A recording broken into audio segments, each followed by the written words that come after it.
Les productions UGC, c'est un fantasme, un peu. Ce qu'il faut savoir, c'est qu'en 7 ans, il y a eu quand même un certain nombre de choses qui ont beaucoup changé.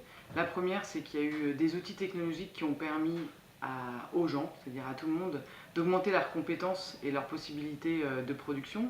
Donc je pense à la GoPro ou au Canon 5D qui permet d'avoir un niveau de cinéma, et des logiciels qui permettent à tout un tas de gens de produire des films de qualité au sens visuel du terme. Donc le fantasme un peu crade du film UGC, il est définitivement mort, ça c'est vrai, parce qu'on ne peut pas émerger sur le net avec quelque chose de pas qualitatif. Ou alors il est volontairement crade, et c'est un langage du net en particulier. Donc ce qui a changé, c'est déjà ça, c'est le fait que le niveau de ces programmateurs est beaucoup plus fort. Et puis on a tous appris à écrire des films comme ça, et les agences et les marques ont appris à donner des briefs aux gens pour que ce qui soit produit soit de qualité, carré, être utilisable et diffusé à un tel moment comme celui du Super Bowl. Donc oui, mais réinventé, mais à plus gros niveau qualitatif, mieux drivé par les agences probablement et par les marques, et dans un accueil aussi par les Américains qui sont eux-mêmes ont grandi encore avec cette nouvelle rhétorique plus généreuse, plus forte, et qui sont tous devenus de meilleurs storytellers. Je pense que ça pourrait marcher, oui. Des histoires qui font rire les gens dans le monde, basiquement, elles ne changent pas, quoi. C'est un homme, une femme qui sont amoureux, une peau de banane qui tombe, et c'est des écritures hyper simples, et quand même le Super Bowl, c'est l'espace de l'universalité. Globalement, quand on demande à des gens qui sont quand même pas des créatifs et des professionnels, ils finissent par produire ce qui les fait rire et ce qui est le plus partageable et le plus simple. Donc il ne faut pas chercher la rupture créative dans l'histoire qui est racontée, mais plutôt l'exploit et le fait que les gens aient envie qu'il y ait une production plus riche, plus vaste, plus généreuse, et que c'est aussi le langage du net que comment dire, que de ne pas juger les gens dans leur niveau sophistiqué de création et de rupture. Le monde sera toujours le même, il y a des gens qui sont des très gros innovateurs, des vrais créatifs, il y a une masse qui rit de la même chose, et puis ça ne changera jamais ça. Donc c'est pas parce qu'il y a Internet que ces choses-là vont bouger. Je pense que l'intelligence ou la modernité d'une agence capable de produire ça et de faire appel à la créativité des gens, comme vous dites, je pense qu'il ne faut pas qu'elle ait peur, parce qu'elle a un savoir-faire qui va lui permettre de faire produire créativement des choses intéressantes aux gens.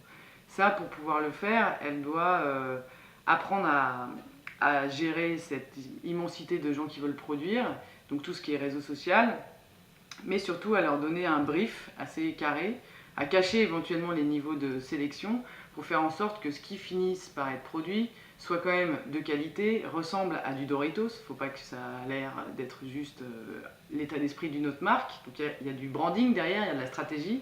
Et donc, en général, ce que font les marques quand elles font appel aux gens ou elles les poussent à produire, c'est pas toujours officiel. C'est quand on voit Old Spice ou quand on voit quoi d'autre je pensais, par exemple, bon, prenons celui-là, mais quand on voit des exemples comme ça, les gens finissent par reprendre naturellement les campagnes sans que l'agence ait prévu de faire du GC, mais ça produit naturellement de la conversation. Mais ce qu'elles font en fait pour contrôler les choses et que ce soit toujours approprié à la marque et que ce soit l'agence qui contrôle finalement la production, elles donnent un brief cadré, comme un grand brief à plein de créatifs, et ceux qui sortent du brief ou ceux qui n'ont pas le niveau pour entrer dans le brief, ils ne sont pas sélectionnés. Donc l'intelligence d'une agence, c'est de savoir garder le contrôle tout en laissant cette créativité s'exprimer et faire en sorte que ce soit toujours au bénéfice de son client, la marque, que ça ressemble à une campagne Doritos. Alors en France, pour l'instant où on en est, je pense qu'il y a deux biais. Il y a un premier biais qui est une question d'absorption technologique. Ça, c'est en train d'arriver, mais on est juste un peu en retard. C'est-à-dire tous les outils dont je parlais, les GoPro, les outils de montage et tout ça, c'est en train d'être absorbé. Il y a une génération un peu plus jeune qui est en train de le faire, mais c'est un peu en retard. Ça va arriver assez vite. Donc quand on aura le niveau technologique, on pourra produire le niveau de qualité de ces films-là. En France, je pense que le plus gros problème, c'est que la différence entre la pop culture et la culture est très très forte.